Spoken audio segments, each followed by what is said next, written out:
This is a really good question. I want to talk about this because I feel like content creation is such a weird thing. Sometimes, like, even if you're really into something and you're really inspired, it's so hard to make daily content and just stay consistent with it. So I kind of got a bit of an idea on how I'm going to do it. First of all, I'm going to batch create a shit ton of videos. I'm a dad of three. I am not always going to have time to sit down and make a video and put on a happy face. There's going to be days when I'm stressed out.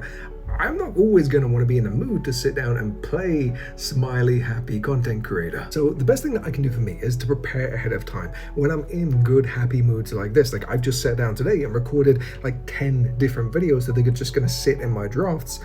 That's over a week's worth of content. Hopefully after a week, I'm going to be in a position where I can just be happy and record a bunch of stuff ahead of time again. There's also a technique that I call branching, which I don't know if there's like an actual name for it or whether I'm just making shit up at this point, but essentially you have like one genre that you particularly want to talk about, and then you branch out into other things and they will become separate videos. So imagine, let's say you want to talk about video editing. I can then break that down into 10 different videos straight off the top of my head. Like, okay, so how do you get started with video editing? Are there any plugins you can use for Premiere Pro? Is Premiere Pro the best video editing software that you can use? If there's anything that I have learned over the last 15 years of making content, I'm not an expert by any means, but I know what has worked for me and I know what has worked for people that I have worked with.